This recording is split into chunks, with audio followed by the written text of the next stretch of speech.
Bonjour, assalamu alaikum. On se trouve dans une nouvelle vidéo pour voir aujourd'hui un cours sur la grammaire arabe, Darsun fi an-nahw al-arabi. Et nous allons traiter aujourd'hui le genre masculin, féminin, al-jinsu, al-mudhakkaru, wal-mu'annath. Donc on va voir l'exemple suivant. Yajri Aliyun wa Fatima wara al-dajajati. Ali et Fatima courent derrière la poule. Alors on va étudier les mots qui sont marqués en rouge.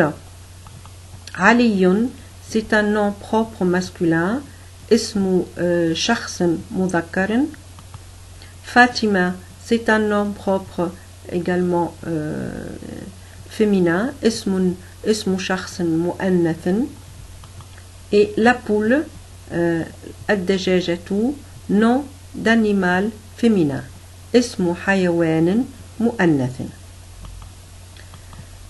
Alors, on peut résumer ce que nous venons de voir de la sorte. Le masculin, al-mudhakkaru, est un nom qui indique un nom propre masculin. Exemple, najibun, aliyun, etc. Un objet, exemple, al-qalamu, un crayon. Un animal appartenant au genre masculin, exemple, ad-diku, un coq. Le féminin, al-mu'annathu, est un nom qui indique un nom propre féminin, exemple, su'adun, fatimatun. Un objet, exemple, ash-shamsu, le soleil. Un animal, al-baqaratu, la vache. Ou bien un lieu appartenant au genre féminin, Barizon, Paris. Les pronoms personnels. Donc les pronoms personnels peuvent être aussi au genre masculin ou féminin. Exemple, ana, qui veut dire je, donc peut être utilisé dans la forme du masculin ou le féminin. Anta, il est utilisé pour le masculin, qu'on s'adresse à quelqu'un, donc on s'adresse à un homme, on dit anta avec at-ta al-maftuhatu. Quand on s'adresse à une femme, on dit anti, anti avec at-ta al-majroura et qui veut dire tu en français. Huwa pour le masculin, il, et hiya pour le féminin, elle. Exemple, anti talibatun, tu es étudiante. Huwa maridun, il est malade. Alamat at-ta'nith, les formes du féminin. Donc on va voir dans cette partie quelles sont les différentes formes et les différentes marques du féminin. On va prendre quelques exemples.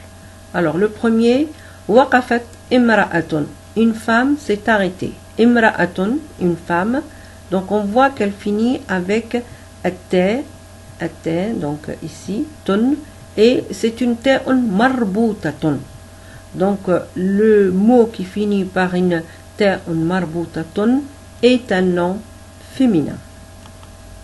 Le mot imra'atun finit par ta, c'est la ta al-marbouta, donc c'est un nom féminin.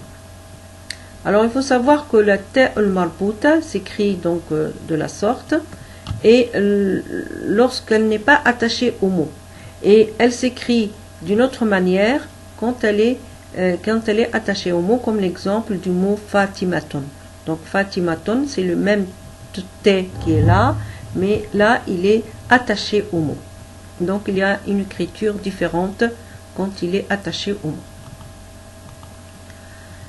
Deuxième exemple, Raja'at Salma. Salma est revenue. Salma, donc là aussi c'est un nom féminin parce qu'il finit par al-alif al-maqsoura. Al-alif al-maqsoura qui est là indique une marque du féminin. Troisième marque du féminin, on va le voir dans cet exemple. Laylatun dahma'u, une nuit obscure. Dahma'u, obscure. Donc ce mot il finit par alif, alif, al-alif al-mamdouda. Et donc, l'alif al-mamdouda constitue une marque du féminin. Donc, les mots qui finissent par l'alif al-mamdouda sont des noms féminins. Quatrième exemple, al-ummu al-miskinatu, la pauvre mère. Al-ummu, la mère. Donc là, on voit que ce mot n'a aucune signe ni marque de féminin. Et pourtant, c'est un nom féminin. Donc au fait, il faut savoir qu'il existe certains noms qui n'ont ni la signification, ni la terminaison du féminin, mais ils sont féminins. Et on doit les connaître par l'usage. Donc le mot al-ummu est un nom féminin, mais il ne possède pas de signe du féminin. On va résumer ce que nous venons de voir. Donc sont féminins les noms terminés par at-ta al-marbuta. Exemple, sadiqun, sadiqatun. Donc on voit ici que le ta, elle est marbuta. Donc son écriture, elle est différente de ce ta que nous avons noté ici. Ou bien si le nom il finit par al-alif al-maqsoura, exemple, jaw'anun, jaw'a, affamé. Troisième marque du féminin, al-alif al-mamdouda. Al-alif al-mamdouda, qui s'écrit de la sorte, donc constitue la troisième marque du féminin. Exemple, a'ma, ammiya'un, aveugle. Le nom peut être aussi féminin par l'usage. Et dans ce cas-là, on n'a pas de terminaison spécifique pour ce mot. Exemple, qawsun, on dit hadhihi qawsun. En français, on dit un arc, mais en arabe, on dit qawsun et c'est un nom féminin. Ka'sun, coupe. Nafsun, âme. Af'a, vipère. Donc tous ces noms sont des noms féminins et ils n'ont aucune marque du féminin, mais on doit les connaître par l'usage. Voilà, merci de votre attention. N'oubliez pas de liker ou de vous abonner. Merci, au revoir.